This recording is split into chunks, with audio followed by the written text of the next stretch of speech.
Dear students, welcome to my YouTube channel.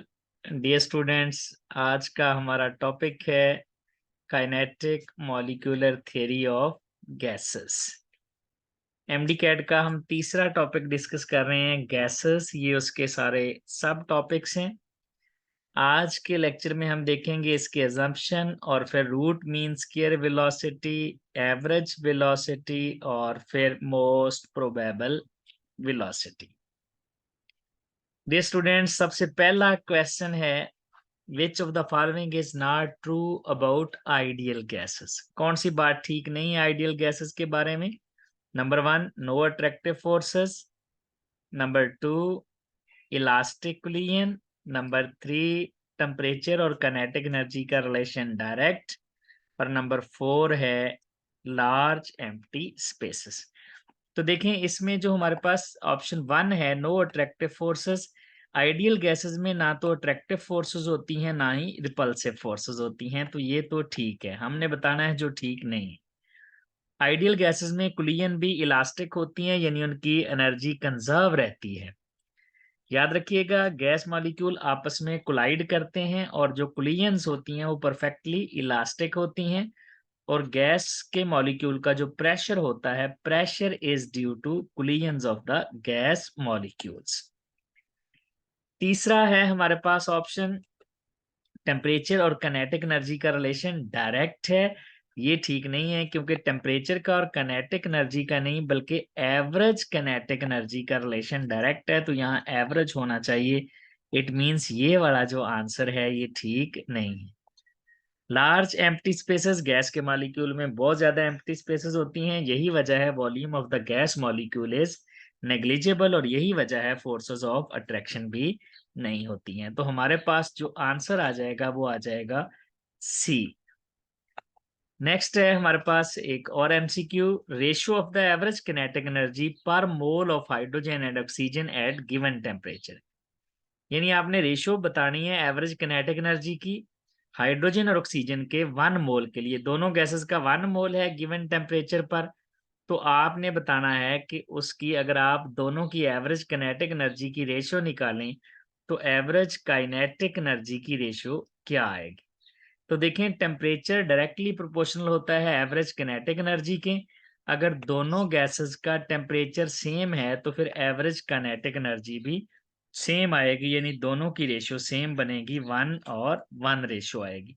याद रखिएगा, अगर एवरेज काइनेटिक एनर्जी पूछे तो टेम्परेचर अगर सेम है, डिफरेंट गैसेस का टेम्परेचर सेम है, तो फिर एवरेज काइनेटिक एनर्जी भी सेम ही आएगी। टेम्परेचर डायरेक्टली प्रोपोर्शनल है एवरेज काइनेटिक एनर्जी।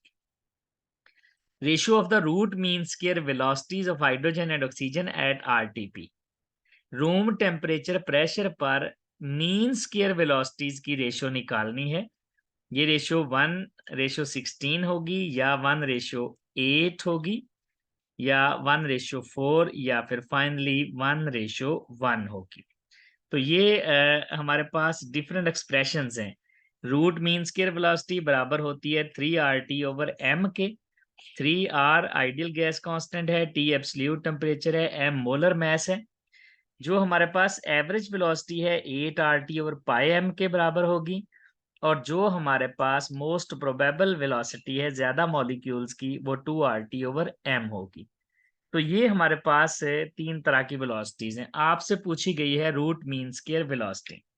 अगर आप सारी वेलोसिटीज को चेक करें तो उनका मोलर मास से रिलेशन इनवर्स है, यानी जिस गैस का मोलर मास जितना ज्यादा होगा उसकी रूट मीन स्क्वायर वेलोसिटी, उसकी एवरेज वेलोसिटी, उसकी मोस्ट प्रोबेबल वेलोसिटी, ये सारी कम हो जाएंगी। लेकिन अगर आप तीनों का रिलेशन चेक करें टेम्परेचर के साथ तो डायरेक्ट है, टेम्परेचर बढ़ाने से ये तीनों वेलोसिटीज बढ़ जाती हैं। लेकिन यहाँ जो ख्याल रखने वाली बात होती है वो ये देखना होता है कि ये रूट मीन स्क्वायर वेलोसिटी या कोई भी वेलोसिटी ये टेम्परेचर के डायरेक्टली प्रोपोर्शनल नहीं है, बल्कि ये टेम्परेचर के स्क्वायर रूट के डायरेक्टली प्रोपोर्शनल है। इसी तरह ये मोलर मास के स्क्वायर रूट के इनवर्स है। मोलर मास के इनवर्स नहीं है, मोलर मास के स्क्वायर रूट के इनवर्स है। अब हमारे पास दो गैसेस हैं, हाइड्रोजन और ऑक्सीजन। ऑक्सीजन का जो मोलर मास है वो 32 है, 32, जबकि हाइड्रोजन का जो मोलर मास है वो 2 है। तो अगर हम सिंपली यहाँ से रेशो निकालें तो हमारे पास रेशो आती है 16:1।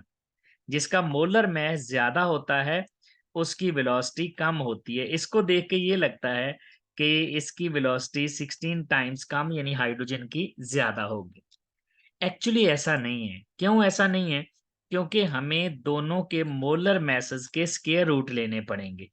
क्योंकि मोलर मास के डायरेक्ट नहीं है, उसके स्क्वायर रूट के है। तो हमारे पास ऑक्सीजन का मोलर मास 32 है, हाइड्रोजन का 2 है। इसका स्क्वायर रूट लेंगे तब जाके हमें सही रेशियो मिलेगी। तो ये आ जाएगा हमारे पास 16/1 अगर 2 से डिवाइड करें, स्क्वायर रूट है, तो 16 का स्क्वायर रूट कितना आता है 4 और 1। अब ये रेशो बनेगी 4 और 1 यानी 1 और 4 की। जिस गैस का मोलर मास ज्यादा है उसकी वेलोसिटी कम होगी यानी वो 1 आएगा, और जिसका मोलर मास कम है उसकी वेलोसिटी ज्यादा यानी वो 4 आ जाएगी। तो 1 4 याद रखिएगा। हाइड्रोजन का चूंकि मोलर मास पूरे पीरियोडिक टेबल में सबसे कम है, तो इसकी वेलोसिटी और इसका रेट ऑफ डिफ्यूजन सारी गैसेस में से सबसे ज्यादा होता है। तो हमारे पास आंसर बन जाएगा यहाँ पर 1 और 4। स्टूडेंट यहाँ पर सिर्फ स्क्वायर रूट लेने वाली जो ना लेने वाली गलती करते हैं, स्क्वायर रूट नहीं लेते, वो 116 या इस तरह की रेशियो डायरेक्ट निकाल लेते हैं। तो आपने मोलर मास की रेशियो निकालनी है स्क्वायर रूट लेकर, फिर आपको आइडिया होगा कि उनकी जो वेलोसिटीज का स्क्वायर रूट है वो आपने वेलोसिटीज की रेशियो क्या आएगी जब उसका स्क्वायर रूट लेंगे। तो अब ये याद रखना है, मोलर मास जितना ज़्यादा होता जाएगा वेलोसिटीज़ उतनी ही कम होती जाती हैं, टेम्परेचर जितना ज़्यादा होता जाता है वेलोसिटीज़ उतनी ही ज़्यादा होती जाती हैं। ये था डियर स्टूडेंट्स हमारा lecture about kinetic molecular theory. Thank you very much.